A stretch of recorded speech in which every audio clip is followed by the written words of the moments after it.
नमस्कार, मैं हूं जितेंद्र कुमार। साथियों, भारत रत्न बंट रहा है, ये सम्मान कम और चुनावी समीकरण, वोटों का समीकरण बहुत ज्यादा लग रहा है। कहीं इसके जरिए सरकार पलट रही है तो कहीं भारतीय जनता पार्टी को नया दल मिल रहा है। ऐसा लगता है कि इस बार देश में 2024 के लोकसभा चुनाव में समीकरण और गठबंधन का नया नाम भारत रत्न समीकरण और भारत रत्न गठबंधन भी कहीं हो जाए तो आश्चर्य नहीं होगा। गोदी मीडिया के पूरा एक स्टूडियो में अलग सा खेल चलेगा। कहां कहां पर ये सम्मान बांट करके वोट पड़ा है, इसका पूरा डाटा होगा। सम्मान की राजनीति भारत देश की राजनीति का अभिन्न अंग होता है। अगर इसको ठीक प्रकार से किया जाए तो बिना काम किए आप सम्मान की राजनीति के नाम पर जो है, पहचान की राजनीति के नाम पर 10-20 साल सत्ता के भीतर आराम से गुजार सकते हैं। जिस प्रकार से राजनेताओं का भारत रत्न के जरिए सम्मान दिया जा रहा है, उम्मीद आप कर लीजिए कि एक दिन कोई प्रधानमंत्री ऐसा भी होगा जो सभी 140 करोड़ भारतीयों को आधार कार्ड देख करके भारत रत्न दे देगा। यानी नेता को देख करके अगर वोटर को साधा जा सकता है तो क्यों नहीं सीधे सीधे हर मतदाता को भारत रत्न से सम्मानित कर दिया जाए और नेता को अपनी पार्टी या गठबंधन के भीतर बुलाकर चुनाव जीतने की जरूरत ही नहीं पड़ेगी। इस साल 2024 में एक साथ या तो सबके नामों की घोषणा हो जाती है, लेकिन जिस प्रकार से पहले जननायक कर्पूरी ठाकुर, फिर लाल कृष्ण आडवाणी, फिर उसके कुछ ही दिन बाद आज चौधरी चरण सिंह, पीवी नरसिम्हा राव और एमएस स्वामीनाथन को भारत रत्न दिए जाने की घोषणा हुई। इस बात से साफ स्पष्ट है कि चुनावी समीकरण को साधने के लिए, वोट को साधने के लिए इसकी घोषणा की जा रही है। जननायक कर्पूरी ठाकुर को जब भारत रत्न देने की जब घोषणा हुई, तभी कुछ ही देर बाद, करीब एक दिन बाद ही नीतीश कुमार बिहार में पलट गए। राजनीतिक हथियार के रूप में इसको इस्तेमाल किया जा रहा है। पश्चिम उत्तर प्रदेश के भीतर चौधरी चरण सिंह को भारत रत्न से सम्मानित कर एनडीए गठबंधन में एक नया दल को लाया जा रहा है। चरण सिंह के पोते ट्वीट किया है, जयंत चौधरी ने दिल जीत लिया। लोगों ने उस पर लिखा, दल भी जीत लिया। चर्चाएं होती हैं कि जयंत चौधरी भारतीय जनता पार्टी के पाले में आ जाएंगे, लेकिन कब आएंगे ये बात तय नहीं था। लेकिन अब इसमें कोई शक नहीं लग रहा है। इस शर्त में प्रधानमंत्री नरेंद्र मोदी को परिवारवाद से भी कोई दिक्कत नहीं है। जयंत चौधरी को दल में लाने के लिए, शामिल करने के लिए उनके दादा और पूर्व प्रधानमंत्री चौधरी चरण सिंह को भारत रत्न देते हुए परिवारवाद के मुद्दे पर प्रधानमंत्री नरेंद्र मोदी अपने आप घुटने टेक दिए हैं। वह इस सारे मुद्दे से लड़ने नहीं चले थे। उनके लिए कोई नेता परिवारवादी तभी तक होता है जब तक विरोधी खेमों में है। जैसे ही भारतीय जनता पार्टी या एनडीए गठबंधन में शामिल हो जाता है, परिवारवाद की जगह वह भारत रत्न हो जाता है। क्या राष्ट्रीय लोक दल का अध्यक्ष जयंत चौधरी के अलावा कोई दूसरा नेता हो सकता है? चौधरी चरण सिंह निश्चित तौर पर बड़े नेता रहे हैं, लेकिन वह कुछ ही दिनों के लिए प्रधानमंत्री रहे। संसद ने विश्वास मत का सामना करने से पहले वो इस्तीफा उनको देना पड़ा, उनकी सरकार गिर गई केंद्र में। उसके बाद भी चौधरी चरण सिंह साहब का राजनीति के भीतर काफी बड़ा योगदान होता है। यूपी के भीतर जमींदारी प्रथा खत्म करने में सक्रिय और अग्रिम भूमिका चौधरी चरण सिंह निभाया। कांग्रेस को हर बात के लिए कोसने के लिए प्रधानमंत्री नरेंद्र मोदी को बताने की जरूरत ही नहीं कि चौधरी चरण सिंह जो है, तब कांग्रेस सरकार में ही मंत्री थे। तब उनको अक्सर जाट नेता भी कहा जाता था। लेकिन 1977 के भीतर उन्होंने एक इंटरव्यू के दौरान बताया था कि मुझे बताओ, मैं कब जाट समर्थक रहा हूं, मैं केवल जाटों का नेता नहीं हूं। चौधरी चरण सिंह यूपी के मुख्यमंत्री भी बने। उन्होंने मुस्लिम वहीं गुर्जर राजपूत का एक गठजोड़ बनाया जिसे मजगर कहा जाता था। 1979 का इंडियन एक्सप्रेस का एक रिपोर्ट होता है जिसमें चरण सिंह मध्य प्रदेश के भीतर चुनावी सभाएं कर रहे थे। उन दौरान इंदौर से पहले झाबुआ, रतलाम के भीतर भीड़ काफी शोर मचाने लगी। उन्होंने जनसंघ और आरएसएस को जो दोषी ठहराया, कहा पूरे देश के भीतर जनसंघ को एक भी चुनावी सभा नहीं करने देंगे। 10 साल बाद प्रधानमंत्री नरेंद्र मोदी को चौधरी चरण सिंह याद आ गए। 2014 में राष्ट्रीय लोकदल के नेता दिल्ली के भीतर चौधरी चरण सिंह की आवाज भारत तुगलक रोड को राष्ट्रीय स्मारक में बदले जाने की मांग करने लगे। उस समय की पूरा खबर आप देखेंगे तो उस बंगले को बचाने के लिए कितने धरने प्रदर्शन हुआ करते थे। तब अजित सिंह भी इस आंदोलन का नेतृत्व कर रहे थे। उस दौरान कई बार धरना प्रदर्शन दिल्ली के भीतर हुआ, कई बार मेरठ के भीतर हुआ और अन्य विपक्षी दलों के साथ साथ कांग्रेस के नेता भी इसके भीतर शामिल होते रहे। नीतीश कुमार से लेकर के हरियाणा के तब के मुख्यमंत्री भूपेंद्र सिंह हुड्डा ने चौधरी चरण सिंह की आवाज को राष्ट्रीय स्मारक में बदलने की मांग का समर्थन किया था। 2014 से लेकर के 2021 तक इस प्रकार की मांग उठती रही। हुड्डा जब हरियाणा के मुख्यमंत्री थे तब उन्होंने केंद्र सरकार को एक लेटर लिखा था। लेटर में उन्होंने राष्ट्रीय लोकदल और अन्य समाजवादी पार्टियों ने पिछले करीब 10 सालों में कई बार चौधरी चरण सिंह के लिए भारत रत्न की मांगे भी की। सोनिया गांधी, कांग्रेस के सोनिया गांधी ने चौधरी चरण सिंह और नरसिम्हा राव को भारत रत्न देने का सम्मानित किया है। जयंत चौधरी ने भारत सरकार का आभार जताया, कहा उनके लिए भावुक पल है। प्रधानमंत्री नरेंद्र मोदी ने अजीत सिंह का अधूरा सपना पूरा कर दिया। भारतीय जनता पार्टी के साथ जाने के सवाल पर जयंत चौधरी ने कहा कि आज मैं किस मुंह से इनकार करूं। यानी ये साफ साफ दिख रहा है कि जयंत चौधरी एनडीए गठबंधन के साथ जा रहा है। जिस सम्मान के लिए कई साल से रालोद मांग करता रहा है, उसको इसके पूर्व संध्या के ऊपर दे दिया गया। लेकिन यहां पर एक सवाल होता है, दिसंबर 2023 के भीतर मुख्यमंत्री योगी आदित्यनाथ ने चौधरी चरण सिंह की 51 फुट की ऊंची प्रतिमा का अनावरण किया था। पिछले साल तब जयंत चौधरी भारतीय जनता पार्टी के साथ क्यों नहीं गए? उस समय रालोद केंद्र से भारत रत्न की मांग कर रहा था। जयंत चौधरी किसान आंदोलन के दौरान सरकार की बर्बरता के ऊपर भाषण भी दिया करते थे। बहुत सारे लोगों ने उनके पुराने वीडियो भी चला रहे हैं कि उनको किस प्रकार से यूपी की पुलिस पीट रही है, योगी की पुलिस पीटती है, और शायद इस उम्मीद में कि उन्हें एनडीए में ना जाए। लेकिन याद उनको दिलाते रहे कि वो न्यूनतम समर्थन मूल्य की मांग किया करते थे। आज उसके बदले एक भारत रत्न से प्रधानमंत्री नरेंद्र मोदी ने उनका दिल जीत लिया है और दल भी जीत लिया है। जिस भारतीय जनता पार्टी को किसान विरोधी कहा, अब वो विरोधी उसी बीजेपी को अब गले लगाएंगे। 2022 के चुनावी डाटा को देखिएगा तो पश्चिमी उत्तर प्रदेश के भीतर रालोद और समाजवादी पार्टी ने मिलकर चुनाव लड़ा। रालोद का वोट प्रतिशत करीब 16.7% रहा, समाजवादी पार्टी का 19.32% रहा पश्चिमी उत्तर प्रदेश के भीतर। इन दोनों से कहीं ज्यादा पश्चिमी उत्तर प्रदेश के भीतर जो है अकेले भारतीय जनता पार्टी को 47.82% वोट पड़े।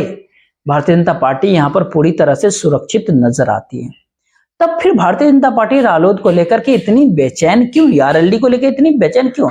विधानसभा चुनाव में आरएलडी 33 सीटों पर लड़ी थी, 8 विधायक ही जीते। तो क्या यह केवल और केवल इंडिया गठबंधन को तोड़ने के लिए किया जा रहा है? यानी इंडिया गठबंधन के मतदाताओं को कंफ्यूज करने के लिए यह सब कुछ किया जा रहा है।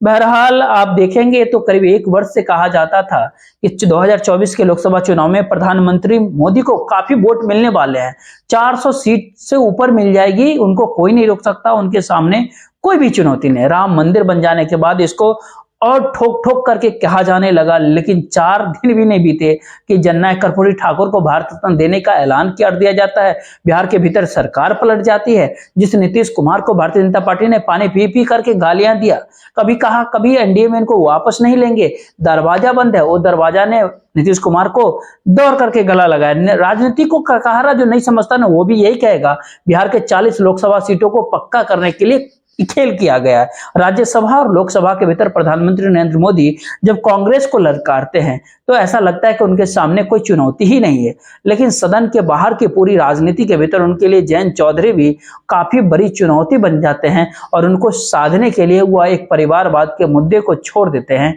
भारत रत्न की घोषणा कर देते हैं।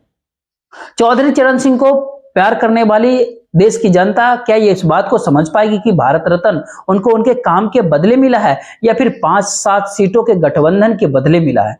ये सम्मान है या फिर सौदा है? सौदे के बदले मिला हुआ सम्मान सम्मान कभी भी नहीं हो सकता, भले उसका नाम भारत रत्न ही क्यों ना हो।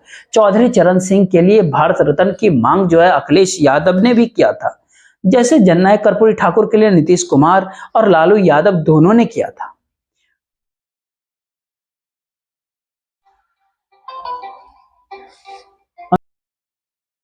की बार 400 पार।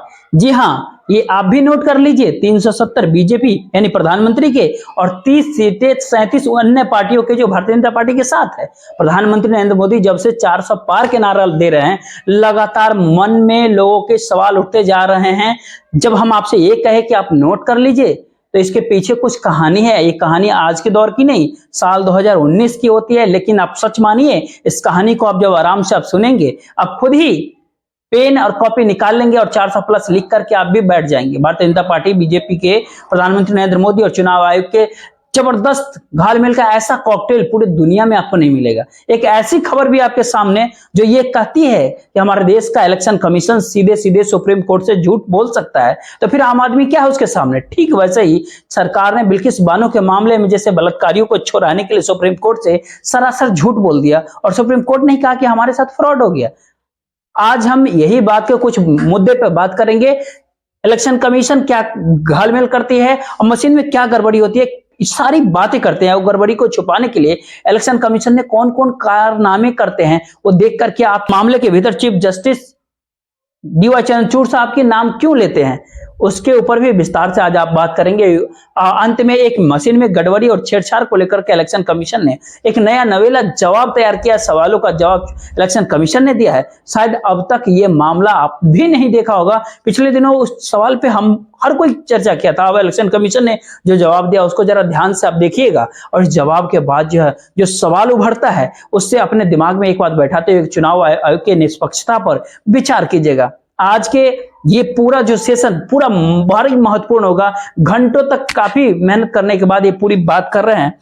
एक एक बात आप ध्यान से देखिएगा। बात करने से पहले आपसे अनुरोध है कि वीडियो को लाइक और चैनल को सब्सक्राइब कर लीजिएगा। इसमें कुछ भी नहीं लगता है, बिल्कुल फ्री है, आपको कोई खर्च नहीं होता। जरूर कीजिएगा ताकि देश भर के भीतर इस समय ईवीएम को लेकर के काफी चर्चा है। चुनावी घपलेबाजी के सवाल उठ रहे हैं, जगह जगह विरोध प्रदर्शन हो रहा है। सुप्रीम कोर्ट के तमाम वकील जनता को जागरूक करने में जुटे हुए, एक तरफ धनाधन सवाल उठ रहे हैं, वहीं दूसरी ओर चुनाव आयोग दुम दबा करके भागता हुआ नजर आता है। सामने से सवालों का जवाब नहीं दिया जाता है। इलेक्शन कमीशन वोटों से घपलाबाजी से लोकतंत्र के साथ घपलेबाजी, तो लोकतंत्र इससे कमजोर होता है, आम जनता के साथ फ्रॉड होता है। लेकिन वोटों की घपलेबाजी से कोई पार्टी जीत सकती है, कोई हार सकता है।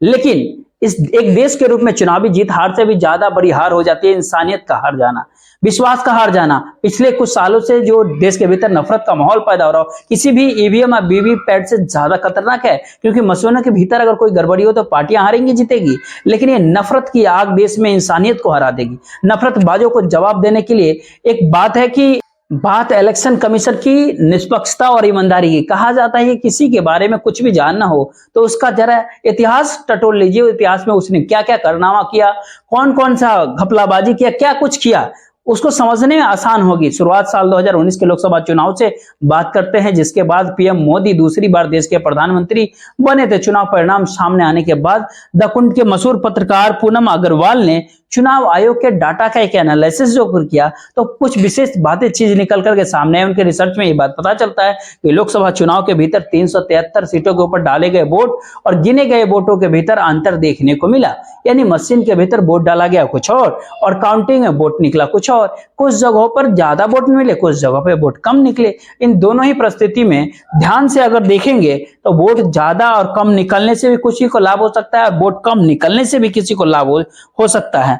यानी कि ये कहे कि अगर किसी पार्टी को जितवाना है तो वहां पर वोट बढ़ाया जा सकता है और किसी खास को जिताने के लिए ही विरोधियों का वोट कम भी किया जा सकता है। यानी संभवतः कुछ भी है। तो अब जगह कुछ आराम से कुछ मिनट तक आप आराम से देखिए वीडियो को।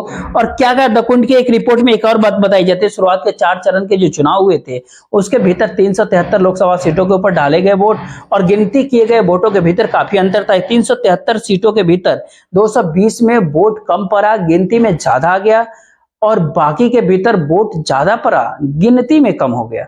यानी 2-3 एग्जाम्पल आप देखेंगे। तमिलनाडु के 3 सीटों के ऊपर एक जगह वोट पड़ा था 12,14,000 वोटों की काउंटिंग हुई 12,32,000, यानी 18,000 से अधिक वोट एक्स्ट्रा वहां हो गए। इसी प्रकार से दूसरी सीट पर 17,000 से अधिक वोट पड़ गए, बढ़ गए वहां।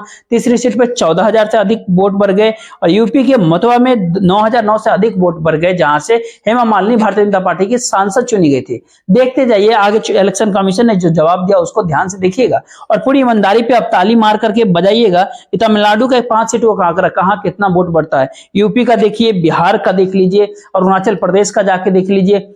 अब उन जगहों का देखिए जहां पर वोटर कम हो गए। त्रिपुरा वेस्ट के सीट पर वोट पड़े ज्यादा, अब वोटों की काउंटिंग हुई कम, और वो 2, 4, 10 वोट नहीं, करीब 19,776 वोटों का, यानी मोटा मोटी आंकड़ा 20,000 वोट कम हो जाते हैं। वोट ज्यादा पड़े, वोट गिने गए कम वहां पर। इसी तरह से एक अन्य सीटों के ऊपर 11,000 से अधिक वोट कम हो गए।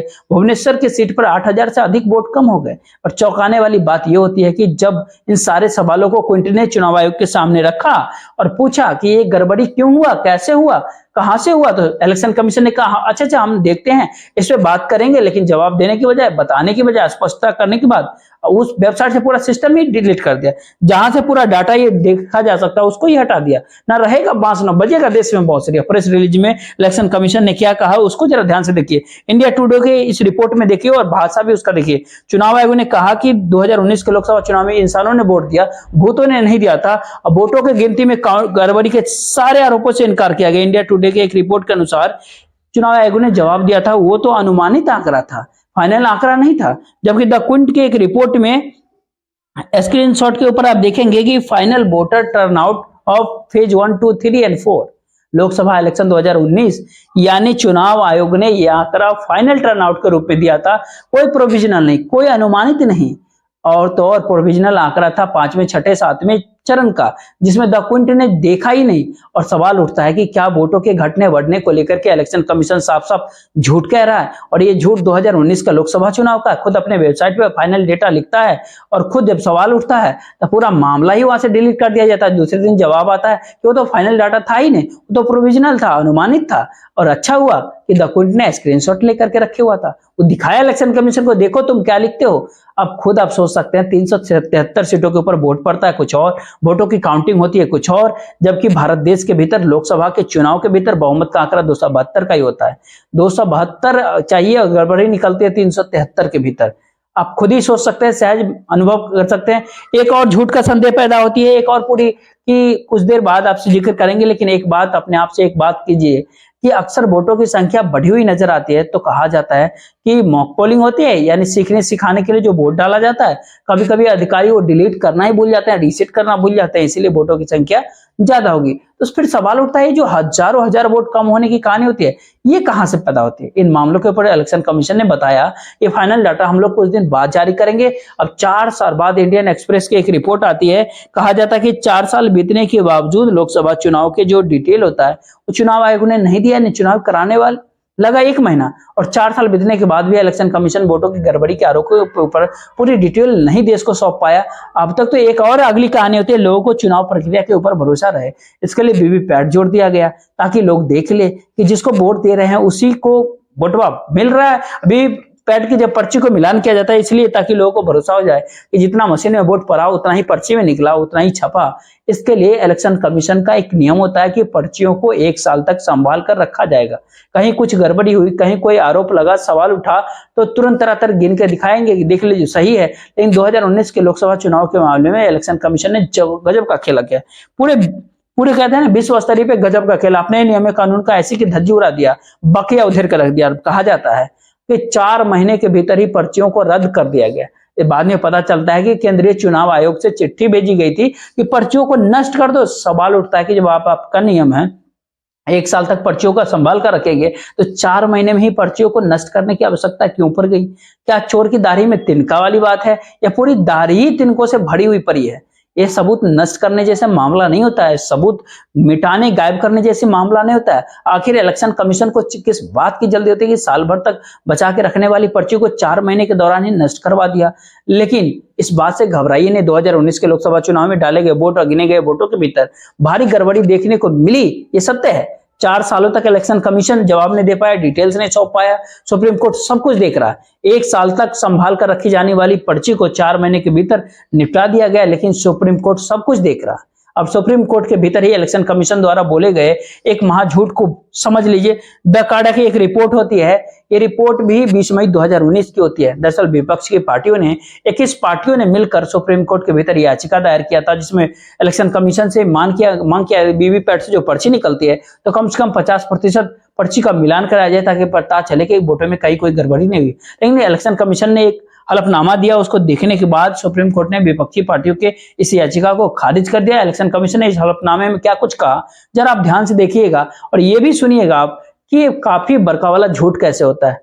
इसको झूठ क्यों लिखा? इलेक्शन कमीशन ने सुप्रीम कोर्ट से कहा कि पिछले 2 सालों के भीतर वीवीपैट और ईवीएम में मिलान में कहीं कोई गड़बड़ी नहीं मिली, और इलेक्शन कमीशन 2013 से इलेक्शन कमीशन वीवीपैट गड़बड़ी होने का कोई शिकायत नहीं मिली। एक शिकायत मिली है, इंडियन इलेक्शन कमीशन ने सुप्रीम कोर्ट में दावा कर दिया कि मई 2017 से जितने भी राज्यों में विधानसभा और लोकसभा के जो भी चुनाव हुए या उपचुनाव हुए, उसके भीतर 1500 मतदान केंद्रों के भीतर वीवीपैट का मिलान हुआ, ईवीएम के वोटों से कराया गया, जो कि बिल्कुल बराबर पाया गया, कहीं पे कोई गड़बड़ी नहीं मिली। लेकिन इसके बावजूद न्यूज़ 18 में एक पीटीआई की एक रिपोर्ट होती है, जो गुजरात के तत्कालीन मुख्य निर्वाचन अधिकारी ने माना था कि 30 दिसंबर 2017 को विधानसभा चुनाव के भीतर 4 सीटों में मतदान केंद्रों के भीतर वीवीपैट और ईवीएम के परिणामों में अंतर पाया गया।